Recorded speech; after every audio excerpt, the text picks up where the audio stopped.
Hey, I'm Noam Weissman, and you're listening to Unpacking Israeli History, the podcast that takes a deep dive into some of the most intense, historically fascinating, and often misunderstood events and stories linked to Israeli history. Before we start, like always, shoot me a note at noam@jewishnunpack.com. Love hearing from you and having conversation with you. Okay, yalla, let's do this.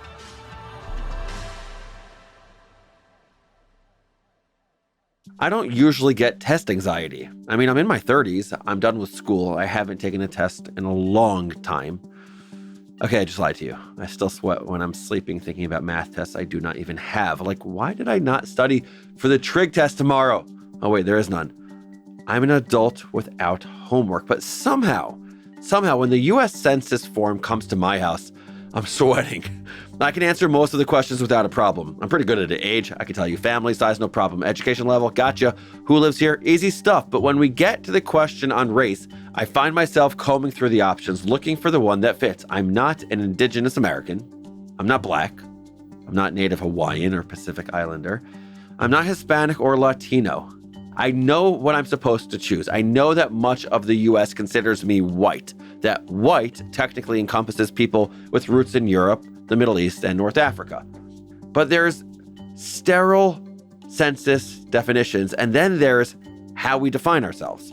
So like lots of other Jews I know, I pencil in white and feel weird about it. Hey, did I just coin a slogan for the experience of being Jewish American in 2024? There's no box for a Schrodinger's white person. That was for my philosophy nerds out there, and my apologies to everyone else. There's no box for if I don't wear my kippah or tzitzit, I might pass. If I went by Norm instead of Noam, if my last name were White instead of Weissman, if I weren't so obviously Jewish, I might pass.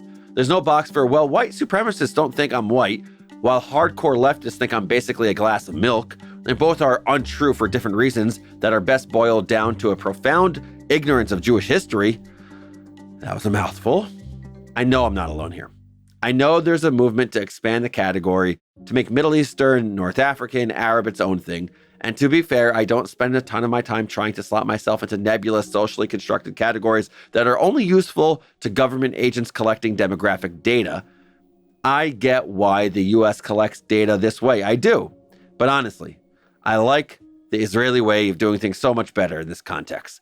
Because when I Googled sample Israel census questions, I noticed that the Jewish state very neatly skirts racial categories. It asks about religion. It asks about birthplace, both of the person answering and of their parents. But that's it. And I think that's clever. Though, of course, it comes with its own issues. On the one hand, labeling by religion doesn't force anyone to try and stuff their identity into a demographic checkbox. Israel's Jewish population is increasingly mixed.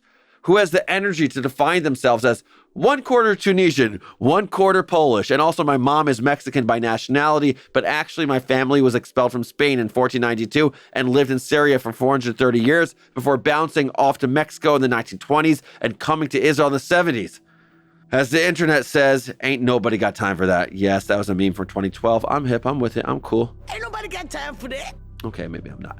Then there's the 25% of Israel that isn't Jewish and may or may not feel ambivalent about identifying as purely Israeli, the way I feel ambivalent about identifying purely as white in the United States. Just think of the options. There's Arab, Israeli Arab, Arab citizen of Israel, Palestinian, Israeli Palestinian, Palestinian Israeli, Bedouin, Bedouin Palestinian Arab, Israeli Bedouin. Okay, you get it. A lot of options. Once more with feeling, ain't nobody got time for that. Ain't nobody got time for that. But like I said, labeling by religion is complicated in other ways, and you know I love a complication. Because that's what this episode is all about. The ways in which people's actual lives are so much messier than the boxes we're forced to corral ourselves into. The ways in which stories add depth and dimension to statistics, and there are few statistics that get as abused and misused as the statistics about Israel's Arab population. Because it's easy to cherry pick stats to tell a story that serves an agenda, any agenda. But I'm more interested in real people and their real experiences than in a specific agenda. That's my agenda. See what I did there? And that's why we're dedicating this episode to telling the story of Israel's Arab population, as in the Palestinian Arabs who live inside Israel's borders and have Israeli citizenship. So not the folks in the West Bank or Gaza or most of East Jerusalem or even the Golan Heights, and not the Druze, many of whom don't identify as Arab. But Noam, what makes you think you're the right person to tell the story? You're not Arab. You're not Palestinian. Heck, you're not even Israeli. Guilty on all accounts. It's true. I'm 100% American. All grandparents born on Uncle Sam's shores. But I'm also not Ethiopian or Mizrahi or Russian or Haredi. I don't live in the West Bank. I wasn't alive for much of the history we've covered in the past 6 seasons. None of this disqualifies me from talking about Israeli history. And I think that's because this podcast doesn't try to speak for anyone. Where possible, we want communities to speak for themselves. So you will hear from Arab citizens of Israel firsthand throughout this episode. We won't encapsulate every single experience, that's impossible, but we've done our best to represent this population with as much detail and sensitivity as we've shown for other Israeli groups. A final note, terminology is loaded in this part of the world. Every term is a political choice. Do you call it the West Bank or Judea and Samaria? Which one? The Temple Mount or Al-Aqsa? Tell me right now, I want to hear. Do you say Israeli Arab or Arab Israeli or Arab citizen of Israel? Or Palestinian Israeli or Israeli Palestinian? Okay. Trust me, I know. We're going to get into that whole mess. But unless I'm talking about someone specific who wants to be referred to in a certain way, I'm going to use terms like Israel's Arab citizens, mostly because it's the most neutral and vanilla way to reference a population with mixed feelings about its own label. The story of Israel's Arab citizens begins in the dying days of the Ottoman Empire. Before there were Israelis or Israel, when Jews and Arabs alike were figuring out their national identities. Chapter 1, Before. Isa al-Isa had serious chutzpah, though you would not have known it from his well-heeled upbringing that he'd grow up to set the world on fire. He was born in Ottoman Jaffa in 1878 to a well-off family of Orthodox Christian merchants, and he had the kind of education and family ties that once guaranteed comfort and prosperity. But Isa wasn't interested in comfort. He cared about justice. And that's why he started the newspaper Philistine with his cousin Yusuf in 1911. At first, they were mainly concerned with their church, or rather with unseating the Greek and Cypriot clergy who controlled it at the expense of a majority Arab population. Nerd corner. It seems appropriate that Isa is Arabic for Jesus. Look, I'm the last person to ask about intra-church battles over ecclesiastical hierarchy, but as a guy who has spent a lot of time in synagogue, let me just say, relatable-ish. But Isa's newspaper was also devoted to the other cause near and dear to his heart, Palestinian autonomy. His home, Palestine, had changed hands and names many times over the centuries. Nerd corner alert! Under the Canaanites, it had been known as Canaan. Under the Israelites, it had been known as Israel in the north or Judea in the south. Under the Persians, it was split into multiple provinces, including Yehud, Medinata, and Samaria. When the Romans rolled in, it was Judea. After they kicked out the Jews, the Roman Emperor Hadrian renamed it Syria Palestina. And that was the name that remained up until 1948. The Umayyads, the Abbasids, the Fatimids, the Uyghurids, the Mamluks, and finally the Ottomans all ruled over a region known as Palestine or Syria Palestina, or sometimes even Greater Syria. And for my most nerdy history nerds who are like, what about the Christian Crusaders who managed to hold part of this territory for 88 years? I'd assume they'd call it simply the Holy Land. Okay, that was a long nerd corner, but I see you, and I hope you see me. Okay, back to our friend Isa al-Isa, who started his newspaper in 1911 when the Ottoman Empire was on its last legs. Arab intellectuals were starting to talk about national identity, even self-rule, but Isa was among the first, if not the first, to define his people as Palestinians, which might not sound like a big deal, but here's why it is. For most of their history, the Arabs of the Ottoman Empire were just that, Arabs living under Turkic rule. If they had to describe where they were from, they might say Jaffa, or Jerusalem, or Palestine, or Bilad ash-Sham, Arabic for Greater Syria, aka the entire area we know as the Levant. or else they would just tell you what clan or family they were from. That began to change when Jewish immigrants flooded Ottoman Palestine in the late 1800s, united under the same proto-nationalist identity. Soon after, that identity got its own name: Zionist. In other words, people who were working to build a Jewish state in Palestine. As more and more Zionists arrived, Palestine's Arab elites began to respond with a proto-nationalist identity of their own, though their national movement looked a little different back then. In 1919, the Palestine Arab Congress declared that they, quote, consider Palestine nothing but part of Arab Syria and has never been separated from it at any stage. We are tied to it by national, religious, linguistic, moral, economic, and geographic bounds. And that's what makes Isa al-Isa such a visionary. Unlike the ruling elite, Isa sought to, quote, serve Palestine and the interests of the Palestinians in the first place, and to attain complete independence and the fulfillment of national aspirations and sovereignty.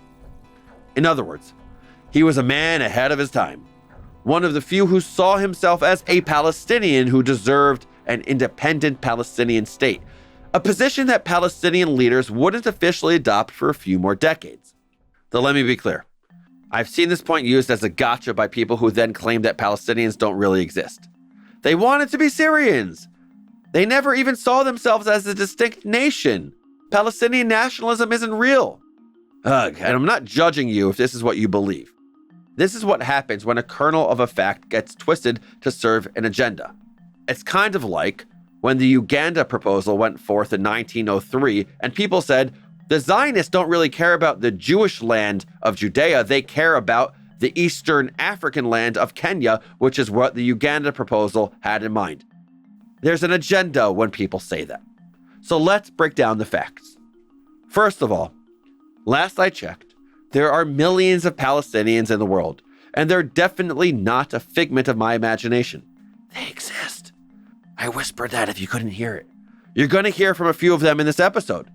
But secondly, just like early Zionism, early Palestinian nationalism was split into factions, with different leaders espousing different visions.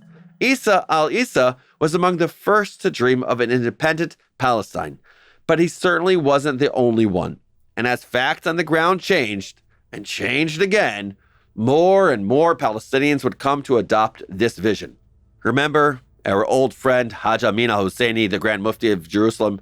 If you don't, I strongly recommend you check out the 2 links in the show notes, because he's a fascinating and very important character. Hajj Amin was more or less the main Palestinian leader of the Mandate period, whether or not people want to admit that now.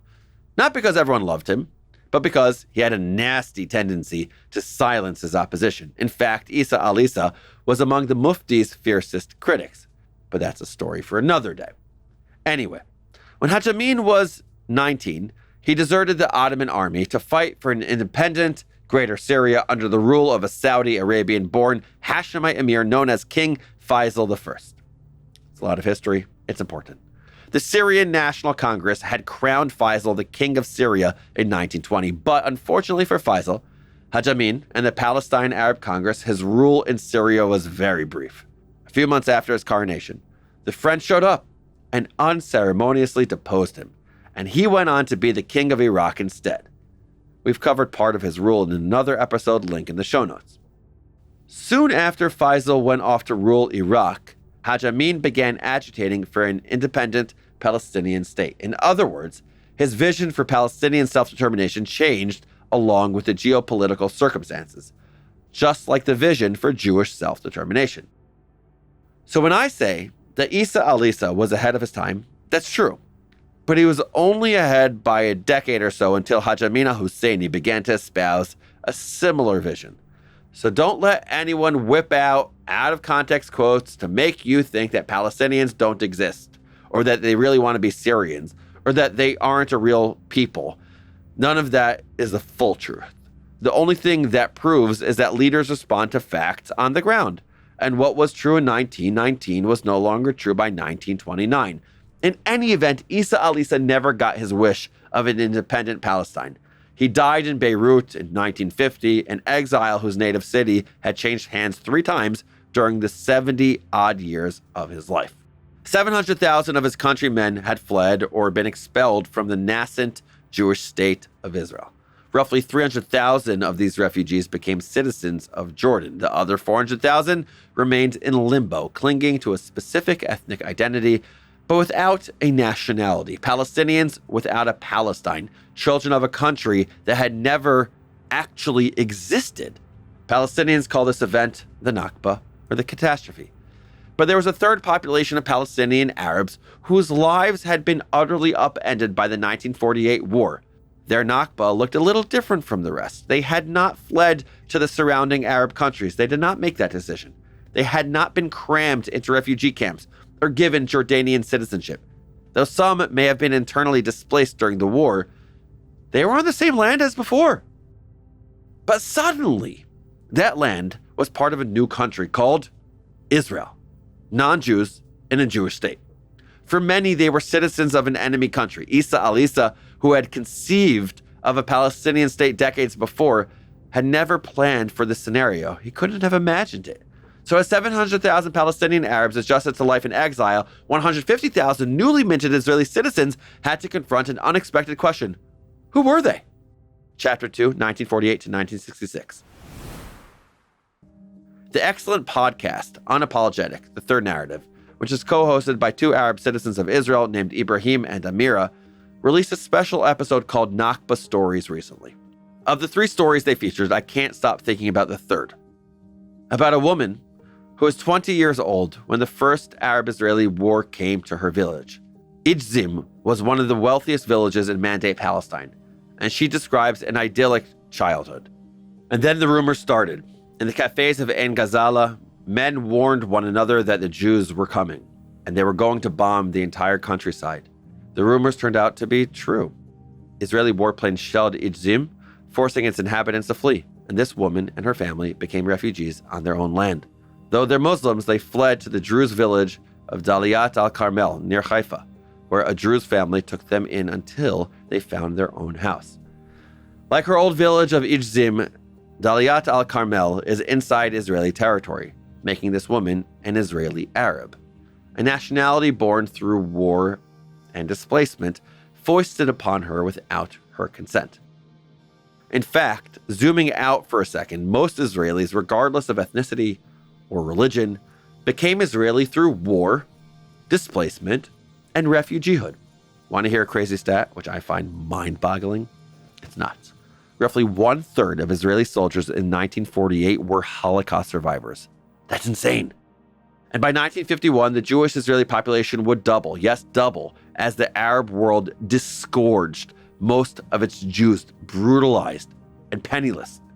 But there was one key difference between all these newly minted Israelis. It's true that all citizens, whether Arab or Jewish, had the right to vote and run for political office. In fact, 3 Israeli Arabs served in Israel's first Knesset, or parliament, and 8 served in the second Knesset, which convened in 1951. But that's where the similarities between Jewish and Arab citizens ended. Because while Jewish citizens were free to live their lives as they pleased, Arab citizens were soon placed under military rule, which I think perfectly embodies the contradictions of the new state. On the one hand, Israel was a democracy.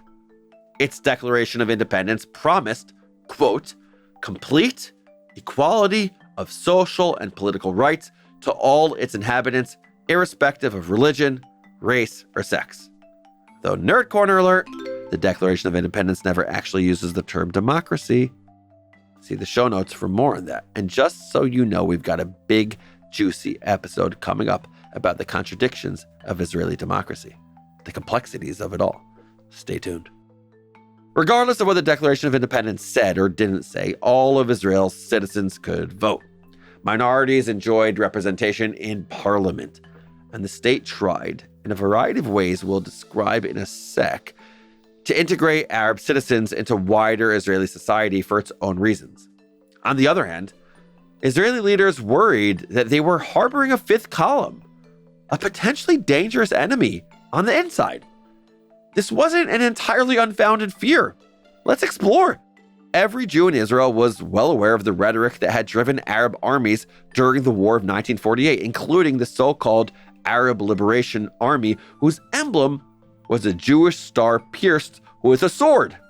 Didn't take a crazy imagination to think that the Arab world wanted to kill the Jews at this time, and every Jew in Israel was well aware that it was Palestinian Arabs who had greeted news of the 1947 partition plan with riots and violence. Palestinian Arabs who massacred and mutilated the 35 Haganah men on a supply run in January of 1948. Palestinian Arabs who had burned alive 78 medical personnel en route to a hospital a few months later. Of course, Jews had attacked Arabs as well. Stories of atrocities had swirled through Arab villages, and the Haganah had laid siege to Arab villages in Haifa. In other words, the Jews and Arabs of Palestine had just fought a zero-sum war. That's what it was. What reason did they have to trust one another? If war came again, and there was every indication that it would, what side would these newly minted Arab citizens of Israel be on? Just think about it. Put yourself in the shoes of the Jewish Israelis for a moment. Stop being a current 2025, 2024, whatever year it is, person and thinking from your own perspective. Put yourself in their shoes. They'd lost 1% of their population in the War of Independence. They remembered the riots of 1920 and 1921 and 1929 and 1936. Yes, links in the show notes. They remembered how brutally their neighbors had turned on them. Imagine what it was like for them to know that the enemy that had fought them so bitterly was now part of their state.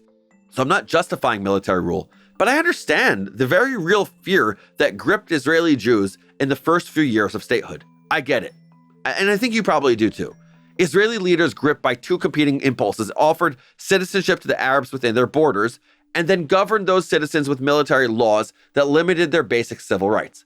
If an Arab Israeli wanted to leave their village for any reason, they needed a permit.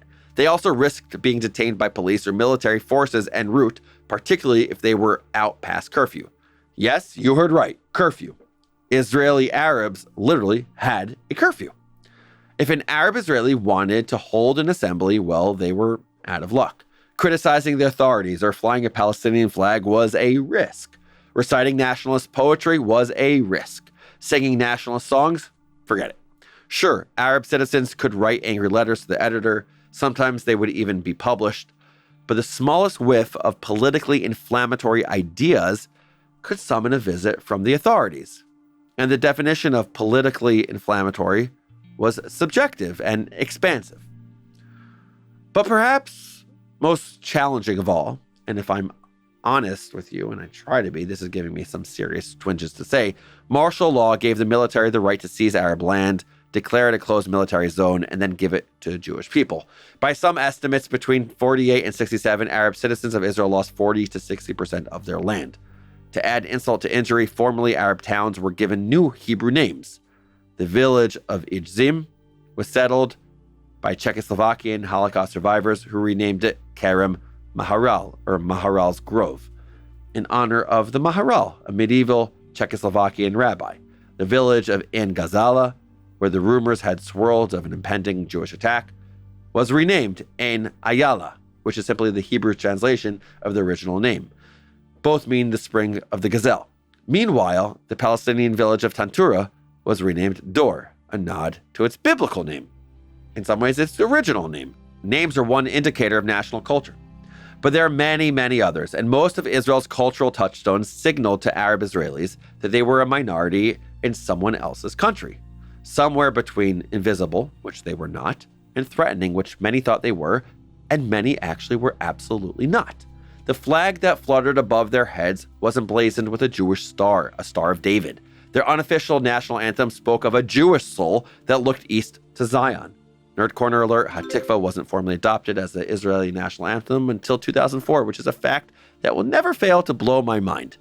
And though they spoke Arabic at home and read Arabic newspapers and listened to Arabic radio, they were surrounded by Hebrew. Meanwhile, the Israeli government tried to integrate Arab citizens. Israel's dominant political parties had quickly established connections with local Arab leaders, offering jobs, financial aid, and social services to Arab communities. In exchange, Arab leaders delivered votes and, more importantly, cooperation. That's a loaded word in Palestinian society. As early as the 1930s, Arab leaders like Hajj Amin al-Husseini had picked off and silenced anyone who cooperated with the British. But there was no one to silence so-called collaborators now. Well, no one close by. From 1948 until 1967, Israeli Arab Muslims were barred from making Hajj to Mecca, the holiest site in Islam. Oh, it wasn't Israel that barred them, by the way. No, not at all. It was the other Arab countries who saw them as traitors. A complicated identity. And so whatever their personal feelings, Israel's Arab population largely cooperated with the state. That might explain why, in the first few decades of Israel's existence, Arab voter turnout often surpassed that of the Jewish population. In 1955, 90% of eligible Arab voters came to the polls. Were they there because they were strong-armed by local leaders or even military governors? Were they there because they genuinely believed in Israeli democracy? Were they there as a screw you to the wider Arab world that rejected and ridiculed them? Or was this their way of saying screw you to their new state? Because most often they voted for the Communist Party. And in Israel, the Communist Party is not Zionist. Sounds a little nuts, right? How many countries have political parties whose very platform is, this country shouldn't exist? It's a very Israeli thing. Or in the case of early Israeli communists, fine, this country exists, but it probably shouldn't, and Jewish immigrants should stop coming here. By 1969, Israel's Communist Party would rebrand, adopting much harsher anti-Zionist positions. But we'll get there. Regardless of who Arab Israelis voted for, the Knesset continued building infrastructure and schools in Arab villages and even launched an Arabic language radio show and newspaper. But I'll be straight with you. This wasn't altruism aimed at making Israeli Arabs comfortable in their new country. It was politics. I have no doubt that the Knesset's Council on Arab Education and Culture included some Jewish people and Arabs who genuinely wanted to build a vibrant democracy for all Israelis. Of course there were. But there's no ignoring the fact that these schools and newspapers and radio shows had another purpose too. As Maha Nasser puts it in her book, Brothers Apart, quote, officials assumed that touting the material improvements that the Israeli government made for villagers would go a long way towards winning their gratitude. So the paper reported regularly on schools being opened and roads being paved in rural villages. Similarly, school lessons may have been delivered in Arabic, but those lessons were designed with a Zionist Jewish perspective in mind. They were the same lessons that Jewish children received, and they reinforced that there was only one population whose stories were worth telling. Early Israeli education didn't tell Arab stories, and by the way, that includes the stories of Jews from Arab and Muslim lands. But at least the Jewish refugees from Arab countries who flooded Israel in the early 1950s were coming home to a wider Jewish community. Israel's Arab citizens, in contrast, were almost completely isolated from other Palestinians as well as the wider Arab world. Remember, there were no cell phones, no email, no WhatsApp. Israelis love WhatsApp. I don't know why, but they really do. From 48 until 67, Arab Israelis had almost no contact with relatives in the West Bank or Gaza, not to mention the surrounding Arab states. Of all the Palestinians in the world, these 150,000 were unique. They were the only population of its kind in the world, a population of Arabs that identified as Israeli, or more accurately, that accepted the label of Israeli Arab. They were the only Arabs living under a Jewish government, a minority among a minority in the wider Middle East. And as anyone who has studied Jewish history knows, being a minority can be dangerous. In October of 1956, Israel was gearing up for another war against Egypt. I promise we'll devote an episode to this soon. We must. Best case scenario, they'd be in and out of Egypt faster than you can say pyramid, having accomplished all their goals. Worst case scenario, the war would drag on, other Arab countries would get involved, and the Israeli Arab villages on the Jordanian border would rise up to help the enemy. Yeesh. So as a preemptive measure against that worst case scenario, the military decided to move up curfew for its Arab citizens. Usually curfew was at 10, but effective immediately, curfew would be moved up 5 hours. All Israeli Arabs would be confined to their homes at 5 p.m. on the dot. Remember, this was 1956. There was no internet, no cell phones. Agricultural workers probably didn't have access to a radio in the fields, and so many Arab citizens were simply unaware that their curfew had just changed, or that the penalty for breaking the curfew was death. Now, most Israeli soldiers didn't enforce that command. When they saw Arab farmers trudging back from the fields after a long day, totally unaware of past curfew, they simply told them to go home quickly. It was clear these exhausted laborers were just that, working people with no intention of fighting the Israeli military.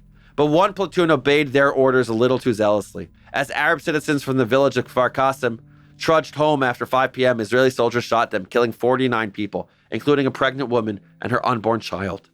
49 children and grandparents and teens cut down in one terrible night.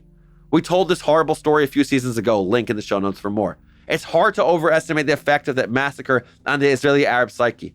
1956 might sound like ancient history, but it wasn't that long ago. Maybe some of you listening were alive then or have parents who were alive then. Certainly grandparents. And when an atrocity happens within living memory, well, it leaves scars on the next generation. It just does. This is Saeed Issa, the chair of the Kafr Qasim Popular Committee, speaking to the Akivot Institute for Israeli-Palestinian Conflict Research in 2022.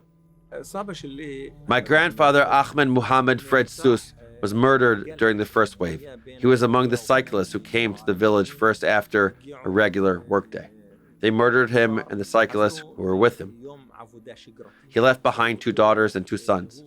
When the massacre happened, Kafr Qasim was very small, and death touched every family. Every single resident of Kafr Qasim, if you were to approach them on the street, has a direct relative who was a martyr. That's why the massacre for us, who still live here, is a personal matter for everyone. A black marble monument towers in the village square, memorializing the victims. Every year, on October 29th, the town holds a somber memorial ceremony. It was at the 2021 ceremony that Israel's president, Isaac Herzog, formally apologized in Hebrew and Arabic for what he called, quote, one of the saddest events in the history of our country. Good for him. Good for him that he did that. But in 1956, apologies were a long way off. At first, the government tried to suppress the story entirely. But as more and more details leaked in the press, Israelis began talking seriously about ending military rule for Israeli Arabs, who were, again, Israeli citizens. Jews and Arabs alike, particularly those affiliated with Israel's Communist Party, began to agitate for an end to this discriminatory treatment. The Jewish state was supposedly democratic, and it really was. But where was the democracy? Not to mention, the country was now 8 years old. Its Arab citizens had had nearly a decade to organize an attack, and they did not. How much longer would the Israeli government treat them like they were guilty until proven innocent? 2 years after the massacre, the Israeli Minister of Justice, Pinchas Rosen, formed a parliamentary committee to investigate whether it's finally time to lift martial rule. Some of the more draconian laws were relaxed in 1959, but despite 2 votes in the Knesset, martial law would not be fully lifted until 1966, just in time for the Six-Day War to upend the status quo once more. Chapter 3, 1967 to 2005. If 1948 was a Nakba, or catastrophe, for the Palestinians, 1967 was a Naksa, a setback or defeat. The war created new Palestinian refugees, some of them displaced for the second time in 19 years. But it also brought together populations that had been apart since 1948. Israel now held the West Bank and Gaza, and for the first time in 19 years, Palestinian refugees and Israeli Arabs could meet and talk freely. Remember, until 1991, it was easy to move between the West Bank, Gaza, and Israel. There were no checkpoints, no roadblocks, nothing to separate Israeli Arabs from their brothers and sisters who had fled or been expelled, and nothing to moderate the radicalizing influence of the Palestinians in the West Bank and Gaza. Remember how I said earlier that in the early days of the state, Israel's Arab citizens largely identified as Israeli Arabs or Arab Israelis? Well, the more contact they had with other Arab communities, particularly in the West Bank and Gaza, the more likely they were to change the way they labeled themselves. In 1964, the Arab League, with the help of the USSR, had created the PLO, the Palestine Liberation Organization, whose aim was to destroy Israel, that was their goal, and build a country called Palestine in its place. But it was only after 1967 that they and their affiliates really began to step up their attacks on Israel. We've talked about a few of them: the 1972 murder of 11 Olympic athletes in Munich, link in the show notes, the 1974 massacre of 22 students and 4 teachers, yes, link in the show notes, the 1976 hijacking of a passenger plane. I bet you can guess where to find this link. It's in the show notes. Slowly, many young Arab Israelis began to harden their positions against Israel, much to the delight of the PLO. In 1976, the Israeli government announced a development plan for roughly 5,000 acres in the Galilee. Beautiful place, by the way. Most of that land was already owned by the state or by Jewish citizens. Nevertheless, Arab Israelis began to riot, goaded by the PLO and the Communist Party. Every year since, Israeli Arabs, as well as Palestinians in the West Bank and Gaza, commemorate what they call Land Day, with similar demonstrations that often turn violent. By the way, definitely should do a whole episode on Land Day. But the worst was yet to come. More and more Arab Israelis began supporting the PLO. Some even sold weapons to contacts in the West Bank and Gaza. Before 1966, Israeli Arabs had been treated as a potential fifth column, guilty until proven innocent. But by the 1970s, some actually were. That scared the living daylights out of Israelis, out of Jewish Israelis specifically. And Israeli politicians, not all of them Jewish, were growing really worried. After a riot in the mixed city of Akko in 1969, a Druze member of Knesset called on the Israeli government to immediately ban all contact between Arabs in Israel, the West Bank, and Gaza.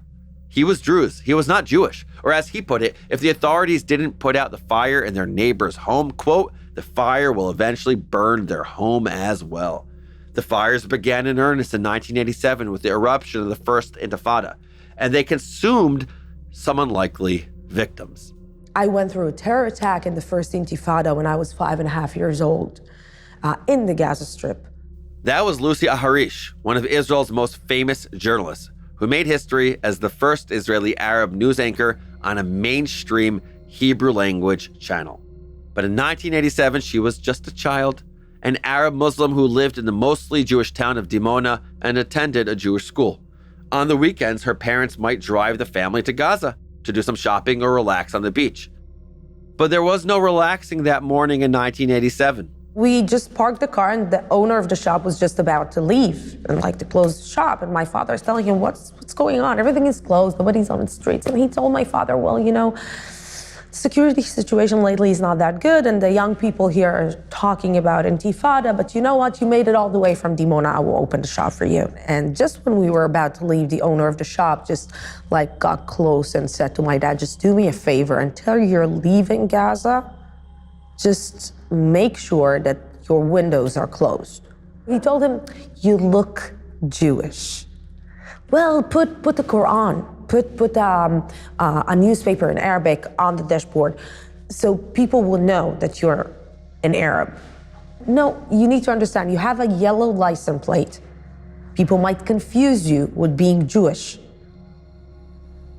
And my father looked at him and he told him, Khali ala Allah, leave it to God. And we hit the road, and it was a hot, Saturday morning, so my father opened the window. And everybody were laughing and joking in the car, and I was sitting right next to the window. And I started looking outside, and I saw this figure coming towards the car. He was really tall, he was thin, he had some scars on his face, he had a necklace on his neck, and it was written on it, Allah, God. And something about him just fascinated me, and I couldn't take my eyes off him. And I remember watching him, but I saw something in his hand, so I was a little bit scared. And my mom is watching me going like that, and she told me, Lucy, sit straight. And I didn't even look at her. And the third time that my mom, he really, really was next to the car, he looked me straight in the eyes. And the third time that my mom said, Lucy, there was a huge explosion in the car. The next thing that I remember was my face hitting the ground. I was trying to lift myself up. I looked at one side, I saw my mom crying. I looked at the other side, I saw my uncle's wife screaming to death. And I looked up and I saw my cousin going into flames, and my father was trying to put down the fire. I was trying to disconnect myself from everything that I saw, from the screaming of my father, help us. We are Arabs like you, help us. Nobody reached out. Nobody helped us. Everybody were watching it like it's a really bad action movie. I think it was after 20 minutes that there was like some army forces got in and took us out. My cousin went through a lot of surgeries. And for a long time, I hated Palestinians. And I said it out loud. I hate Palestinians. You need to kill them. You need to murder them all. If there's any story that encapsulates the confusion of having a hyphenated identity where both sides of the hyphen seem to contradict one another, it's this one. An Israeli Arab child targeted by Palestinian terrorists, rescued by the IDF, saying she hates Palestinians. I feel awful for everyone in this story, for Lucy and her family, of course, particularly her baby cousin, who survived after multiple surgeries, for her father, who yelled, "I'm an Arab," and got nothing but silence in return.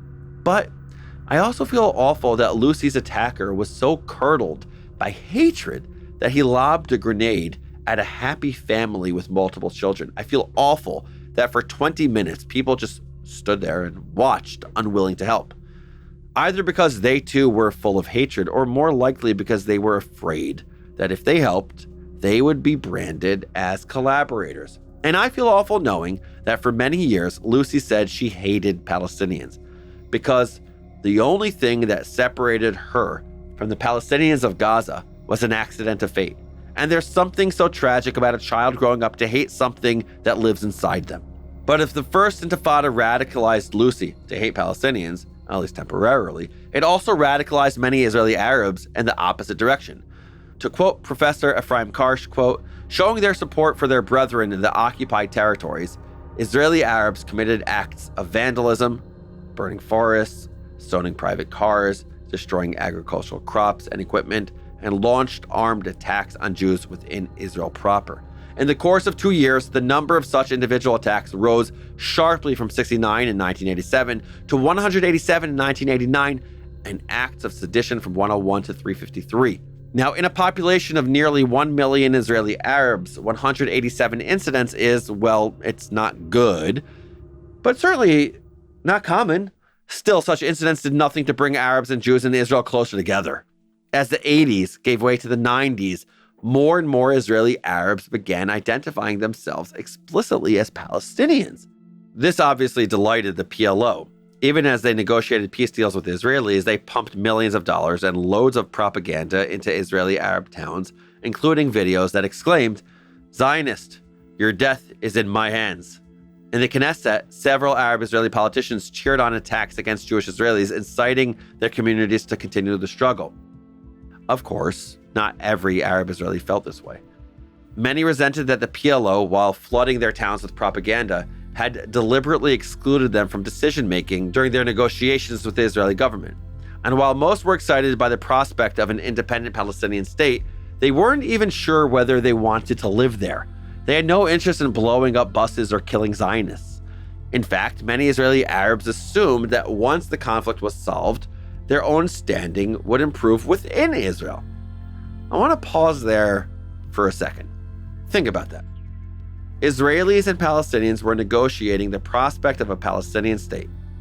Arab Israelis were hoping it would happen, even though many assumed they would remain in Israel and preferred to live in Israel. In other words, even if a Palestinian state were established, many Arab Israelis planned to stay put exactly where they were in the hope that peace would bring them better conditions. Why? Why plan to stay exactly where you are when you're not necessarily happy with your government or your status?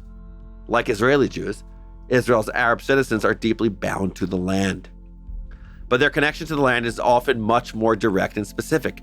It's a connection to a specific parcel of land, a family home, a beloved town, a grandparent's olive grove. So when Arab citizens were internally displaced during the war, they felt like outsiders. They may have been in the same country, but they weren't on the same specific parcel of land that they'd felt so connected to for so long. And that's why so many decided they would stay put where they were, even if it meant living as a minority in the Jewish state. They also vowed to stay for another reason. For so long, they'd felt neglected and discriminated against. And for so long, the Israeli government had an excuse. They were dangerous. They were traitors. They were a security risk. They didn't even want to be Israelis. But when peace came, those excuses would disappear. This is Ibrahim. He grew up in Nazareth, which is considered a cultural and commercial hub for Arab Israelis. Today, he's a peace activist and co-host of the podcast Unapologetic, The Third Narrative, which explores what it means to be, as he calls himself, a Palestinian Israeli. He remembers the late 1990s as a time of wild hope. In 1999, something like this, when I was in school, we were still drawing doves and olive branches and the word peace and writing it in Arabic and Hebrew and salam and shalom and all these things. And we had, a visit of a Jewish school to our school, and we went to their school. There was that still existed in the early 2000s. But the Second Intifada stamped out all that promise. By the end of the Second Intifada, that died. And the word peace hasn't really existed since then in Israel. That brings us to the next stage. Chapter 4, the Second Intifada through October 7th. We've got a whole episode on the Second Intifada linked for you in the show notes. But all you really need to know is this. After 5 years of suicide bombs, after over 1,000 Israelis and 4,000 Palestinians had been killed, the Israeli public was deeply traumatized and largely uninterested in a two-state solution. Meanwhile, Arab Israelis were torn. On the one hand, they were also prey to the suicide bombs that targeted universities and buses and cafes. They were killed too. On the other, they were heartsick watching the Israeli army try to crush the uprising. In autumn of 2000, Israeli Arabs mobilized to protest the government's response to the violence. But the protest turned into a riot, and when the smoke cleared, 12 Israeli Arabs had been killed. It was an awful, awful time. But Israelis are resilient. And though the trauma of the Second Intifada still lingers, Jewish and Arab Israelis alike continue to live their lives side by side. It was a sometimes uneasy coexistence, punctured by frequent episodes of distrust. In 2006, for example, Israeli Prime Minister Ehud Olmert invited a right-wing party into his coalition government.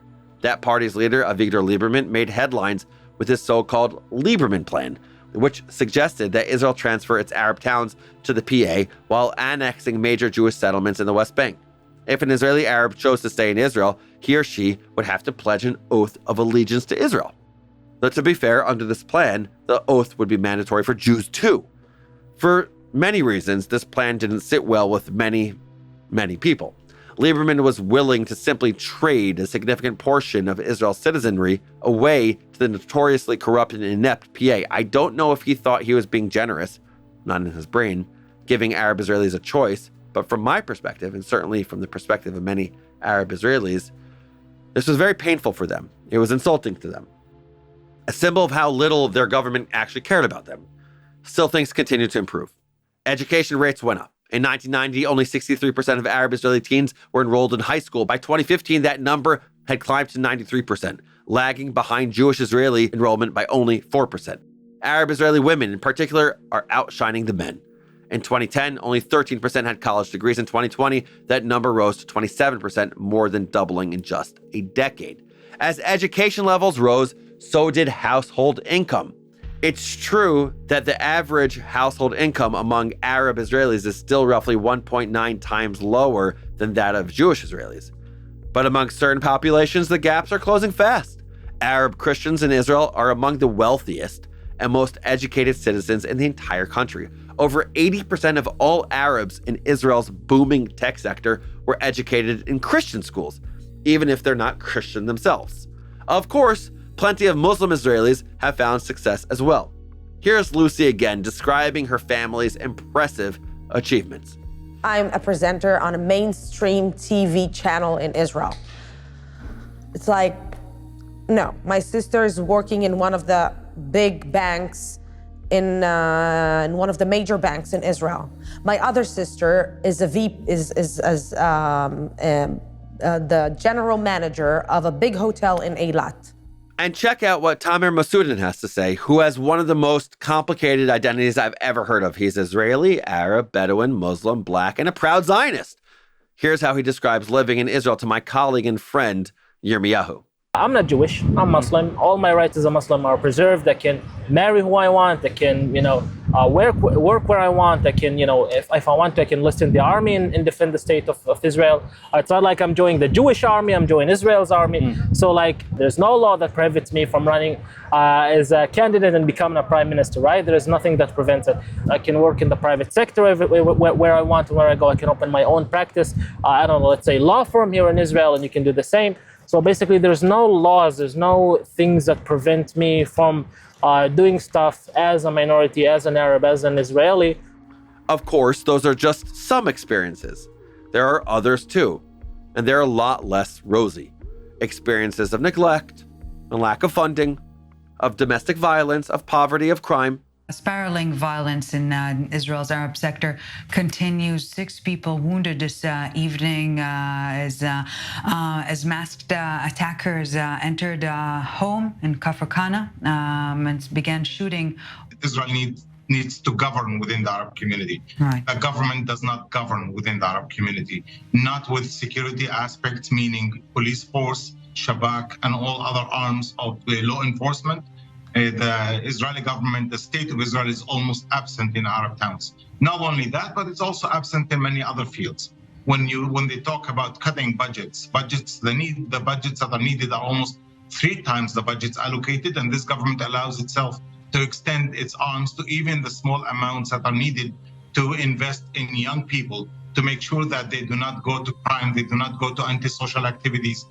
Almost 30% of Arab youth between the ages of 18 to 24, 30%, Eli, are not working and not studying. They're floating, doing nothing for almost 6 years in their life, and they're easy hunt for the crime gangs that want to recruit them for only maybe 200 shekels. Just take a gun and go shoot on someone because he owes me 500 shekels. It's that simple to get dragged into crime into the Arab community.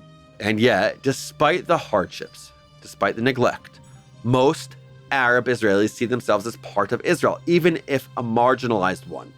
A 2019 survey found that 46% of Arab Israelis identified as exactly that, Arab Israeli. 14% identified as Palestinian, 19% chose Palestinian Israeli, and 22% went with Arab. A year later, a different survey offered another option, Israeli. Just Israeli, no qualifiers. 23% of respondents chose that label. 51% chose Arab Israeli. Only 7% went with Palestinian. Those are the stats. That's what the surveys say. I like to add a little bit of a caveat here that polls in general are sometimes unreliable, and polls amongst Arabs are notoriously unreliable. I've heard from leaders inside the community, they say that sometimes they don't trust these reports because the repercussions of these answers are things that if the information reaches the PA or other authorities, they will be targeted. Their answers might change depending on who's asking the question. So when they're speaking informally among friends, they may say one thing. When they're responding to a poll from the West Bank, they might say another. And if the Israeli state is sending out a poll, well, their answers might be different too. By the way, I have a lot of empathy for this because I'm terrible at answering polls. Like I think I mentioned that earlier. I'm just really bad at that. So please take all polling with a grain of salt. The brilliant journalist Yair Rosenberg summed up these stats and its uncertain reliability in an Atlantic article writing, quote, "For some time, Arabs in Israel have been telling a different and more complicated story about themselves than the one being told about them by activist groups and major media outlets." The co-hosts of the third narrative sum up that story as follows. Today, I believe I'm all of the above. I'm an Arab, I'm a Palestinian, and I'm an Israeli. My Arabness is the language, is part of being part of that Arab world. My Palestinianness, for me, is the culture, our internal culture. But our culture internally, the food, the norms, everything for me, it was Palestinian. And the third one is the Israeli, is also culture. Because that's for me what Israeli is. If we talk about the fact that we're Arab, Palestinian, and Israelis, the Israeli element is the cultural aspect. It's not just that I grew up on the kids' channel, but it's also living with other Israelis, Jewish people, having friends, sharing, going to their weddings, going to their holidays, experiencing the holidays together. And I think also the other part of that is that just that realization that my reality as an Israeli is not the reality of a West Bank, is not the reality of Gaza Strip, and definitely not the reality of a refugee. Our reality is because we were born in Israel. And this is part of who we are. But like we said, it's a complicated story. So while the majority of Israeli Arabs feel that Israel is a good place to live, you cannot ignore the very real tensions, especially during wars. Remember summer of 2021? No, you don't, because all you remember is the 7th of October. But here's how I described it in a previous episode. One of the most significant evenings of tension that Jerusalem has seen in several years. According to the Palestinian Red Crescent, more than 200 people were injured. Hostilities in Israel continuing for yet another day as terrorist organization Hamas showing no signs of slowing its rocket barrage on Israeli civilians. With the weight of the Israeli Air Force on top of them, there is nowhere safe to run. For the first time in Israel's history as a state, citizen turned against citizen. In the mixed cities of Akko and Lod, Arabs set fire to synagogues. Jews pulled Arabs out of their cars and beat them. It was the nightmare scenario. Israeli set against Israeli, beating and looting and vandalizing and hating. I remember how shocked I was, how horrified, how terrified, how desperately I clung to the images of Jewish and Arab Israelis marching side by side, handing out flowers, refusing to hate one another. The riots subsided within the month. Shop owners rebuilt. People replaced the property that had been vandalized and looted and smashed. Bruises faded, but the ugliness, it lingered. Was this the new status quo? Would Israelis find themselves facing off against one another every time tensions flared? The answer, Alhamdulillah, Baruch Hashem, thank God, was no. Because Hamas and Hezbollah do not discriminate between Arabs and Jews. When 6,000 terrorists poured into southern Israel to burn and brutalize and slaughter, they made a point of murdering and kidnapping Israeli Arabs too. People forget that.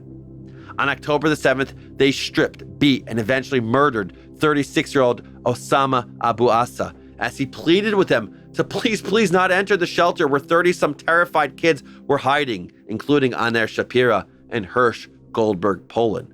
They shot Abed El-Nassasra as he fled the killing fields of the Nova Festival with his minibus packed to the gills with frantic, terrified young people. They killed Ibrahim Karouba, a father of four defending the Nahal Oz military base, who used his last breaths to shout in Arabic, "We will never surrender."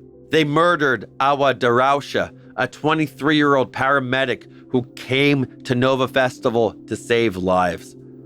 By the way, earlier in this episode, we quoted his first cousin, Mohammed Darausha, talking about crime in Arab neighborhoods. They kidnapped 4 members of the Ziadna family, including 2 children. They beat Dr. Tarek Abu Arar and tied him to a post, using him as a human shield. And they forced him to watch as they shot bullet after bullet into every passing car. They treated Israel's Arab citizens like enemies, like Jews. There was no mercy, no brotherhood. So Israel's Arab citizens geared up to fight, if not militarily, then with their words. Mansour Abbas, the head of the Islamist party Ra'am, publicly blasted Hamas in an interview saying, "The massacre is against everything we believe in, our religion, our Islam, our nationality, our humanity." When the Israeli government organized a screening of a 47-minute compilation of some of the worst atrocities, he walked out in tears. And when a member of his party stated that the atrocities were faked, he demanded she resign. In the aftermath of the massacre, 67% of Arab Israelis reported feeling like they were part of Israel and its problems. Some even redefined their identities. Naz Daily, a popular, honestly, I have no idea what he is, streamer, vlogger. Do people still vlog? I guess he's a social media personality. Yeah, that works. Anyway, whatever he does, he's popular, he's big. A day after the massacre, he posted the following on X, formerly Twitter. For the longest time, I struggled with my identity, a Palestinian kid born inside Israel. Many of my friends refuse to this day to say the word Israel and call themselves Palestinian only. But since I was 12, that did not make sense to me. So I decided to mix the two and become a Palestinian Israeli. I thought this term reflected who I was. Palestinian first, Israeli second. But after recent events, my thoughts turned to anger. I realized that if Israel were to be invaded like that again, we would not be safe. I do not want to live under a Palestinian government. I only have one home, even if I'm not Jewish. Israel.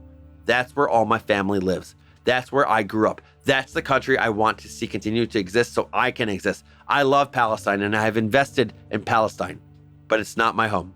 From today forward, I view myself as an Israeli Palestinian. Israeli first, Palestinian second. Sometimes it takes a shock like this to see so clearly. But as with everything, it's complicated. The initial burst of patriotism and solidarity has given way to questions. What is Israel really doing in Gaza? What are they really accomplishing? How many more lives have to be destroyed? How many more civilians have to be killed before it's decided that it's time for the war to end? In fact, Ayman Odeh, an Arab-Israeli member of Knesset, recently called Netanyahu a serial killer of peace in an impassioned speech about the death toll in Gaza. In a November 2023 interview with Foreign Policy magazine, a Christian Arab-Israeli woman named Huda, who lives in the northern Israeli Arab town of Kfar Yassif, summed up how Arab Israelis have been treated since October 7th. Quote, "What am I? Too Israeli for the Palestinians and too Palestinian for the Israelis. Our identity is no identity, and we are born into confusion. Unlike Israeli Jews, I hear the screams of Palestinians in my mother tongue, and I understand them. And yet here, understanding them amounts to sympathizing with them." And that hurts. That makes me sad because there is nothing wrong with sympathizing. There's nothing wrong with seeing Gaza's civilians as fellow human beings. Nothing wrong with that. There's nothing wrong with hoping for a better future. In fact, it's essential. In fact, it's the only way forward. In fact, it's what Rachel Goldberg Polin, mother of killed hostage Hirsch Goldberg Polin, told me last summer. Hope is mandatory. There's no future without it. So what do Arab Israelis hope for as they navigate life in their fractured, impossible, miraculous, blood-stained country? Well, that depends who you ask. Lucy, the news anchor, hopes for the end of racism. Yes, but there is a lot of racism towards Arabs. Like, every country is dealing with racism, and racism should be fought. I should fight it, and I'm going to fight it. My child won't study in the education ministry of the state of Israel when this education ministry is basically telling him, you don't have a place here. And we're telling you this. It won't happen. And if I need to sue the Ministry of Education of Israel, I will do it. You're going to do that? Yes. Lucy, you're speaking my language. Okay, not so much about the suing part, but about the education part. Ibrahim and Amira, who co-host the Third Narrative podcast, agree. Ibrahim remembers what it was like to meet Jewish kids his age who spoke a different language. Because we put these kids together, Arabs and Jews, but we're telling the Arab kids, you need to make the extra effort out of the two. Because the other kid will speak in his own language, but you need to speak in his in order to communicate. Now, that's a lot of pressure on a 10-year-old. Yeah. That you're telling him this is a new language, you barely can speak any word of it, but here's a Jewish kid, start talking to him. But if Arabic was mandatory, the same way Hebrew is mandatory for Arabs, if Arabic was mandatory for Jews, then we'll put in a scenario. You and I are there. I'll say a couple of words that I know in Hebrew, and you'll say a couple of words that you know in Arabic, and we'll figure it out. You know, we're two kids, innocent, know a couple of words here and there. We'll toss it to each other, and we'll have a conversation out of, both of us making effort to make that communication. But you can't do it with putting one side, all the pressure is on him. And his co-host Amira said something that I can't stop thinking about. She pointed out that Arabs in Israel are expected to integrate into Israeli society, but that Israeli society isn't expected to open up in order to bring Arabs in. Arabs are accepted only when they blend in. At the top of this episode, we talked about how the Israeli government built schools in Arab villages, insisting that every Arab child receive an education. But that education didn't reflect all of Israel's citizens. It only reflected a narrow slice of the story. And so I'll tell you what I hope for. What if we lived in a world where the Israeli curriculum gave weight to Jewish and Arab history? Where the Israeli education system taught all students Hebrew and Arabic? Where the government instituted a mandatory national service that brought young Israelis together to solve social problems? What if more people were brave like Lucy, unapologetic like Amira and Ibrahim, unwavering like Mansour Abbas, heroic like Awad Darasha and Ibrahim Karuba and Dr. Tariq Abu Arar? What if more people had the visionary power of Isa al-Isa from the top of this episode? So that's the long and complex story of Israel's Arab citizens. And here are your 5 fast facts. Number 1, nearly all of Israel's 1.4 million Arab citizens are descendants of the 150,000 Arabs who remained in Israel after the 1948 War of Independence, which Palestinians refer to as the Nakba, or catastrophe. Number 2, after the war, Arab citizens of Israel were placed under military rule for security reasons, which means that from 48 to 66, when martial law was finally lifted, they were second-class citizens. Number 3, after the Six-Day War of 1967, Israeli Arabs reunited with the 1.2 million Palestinians in the West Bank and Gaza, which strengthened their Palestinian identity. Number 4, over the years, bad actors have tried to radicalize Israeli Arabs with mixed results. But even though tensions between Arabs and Jews in Israel might flare during times of conflict, most Arab Israelis are loyal to the state. And in 2015, 77% of Arab Israelis said they would prefer to live in Israel than a hypothetical Palestinian state. And number 5, today, Israeli Arabs are still grappling with their multi-layered identities. Though they still face discrimination, the gaps between Jews and Arabs in Israel have begun to close, due in part to the horrific violence of October 7th. Those are the facts, but here's one enduring lesson as I see it. We talk constantly on this podcast that multiple stories can be true at once. The story of Israel's Arab citizens exemplifies that, because Israel is the only Middle Eastern country that treats its minorities well. In Lebanon, Palestinians are barred from 39 professions. They can't be doctors or lawyers or engineers.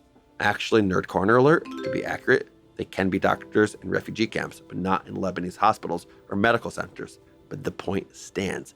And along with other foreign nationals, Palestinians in Lebanon can't acquire real estate. They have very limited access to healthcare. They can't build or expand their homes if they're lucky enough to be in the position to have a home in the first place. It doesn't matter if they're married to Lebanese citizens or if you've been in the country for close to a century.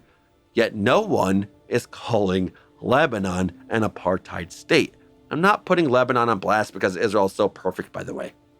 That's not what you should be hearing if you listen to these pods. I think I've been clear about the ways in which Israel is not. But Israel is the only country in the Middle East, maybe the world, that faces this kind of double standard. Many Lebanese blame the Palestinians for the atrocious behavior of the PLO in the 70s and 80s. Link in the show notes for more. They justified the rules against the Palestinians by saying, well, they dragged us into war. Sounds familiar, huh? So 2 things can be true at once. I love saying that 2 things can be true at once. Israeli Arabs can be quite literally the happiest Arab population in the world, according to the Global Happiness Index. And at the same time, they can also be discriminated against in some ways, their narratives questioned or silenced, their towns neglected, their loyalty called constantly into question. So here's the question I've been turning over and over in my mind. Peace and equality, real peace and equality require compromises. What compromises will Jewish and Arab Israelis need to make in order to build a society that is truly equal? Will Israel need to drop its controversial nation-state law, which defines self-determination in Israel as the exclusive right of the Jewish people? Will the state of Israel change the words of Hatikva or add new ones to reflect that this is a country of all sorts of people, from the devout to the secular, from Arabs to Jews, to Baha'is, to Christians, from Mizrahim to Ashkenazim to Sephardim to converts, and so on and so on and so on? What about the compromises that Arab Israelis need to make to be at one with their state? I don't know the answers to any of these questions. That's not my job. I ask questions. But I have a suggestion, which I've already discussed above. To me, it all comes back to language. Really, language. If we truly want a peaceful, thriving, fully democratic society, we're going to have to start speaking the same language. Israel's going to have to teach Jewish kids to understand Arabic. Israel's going to have to teach Arab kids much earlier to understand Hebrew. And while I think we always need to teach about the past, you know that, I think we need to start teaching young people how to imagine a shared future. What does that shared future look like? That's not for me to decide. I don't live in Israel. And sad to say, I'm not really a young person anymore. Kind of young. Nah, maybe I'm not. But I've spent a lot of time in Israel talking to both Arabs and Jews, a lot of time, years. And if anyone can build a bright, beautiful future, it's the resilient, brilliant Israelis of all religions, of all backgrounds, of all ethnicities, bound to this land and to each other by thousands of years of history. Amen. Unpacking Israeli History is a production of Unpacked, a division of Open Door Media. Check out JewishUnpacked.com for everything Unpacked related, and subscribe to our other podcasts. And write to me at noam@JewishUnpacked.com. Your email might even get in the show. Pretty cool. This episode was produced by Rifki Stern. Our team for this episode includes Benjamin Wishney, Adi Elbaz, Hanser Perez, and Rob Pera. I'm your host, Noam Weissman. Thanks for joining us. See you next week.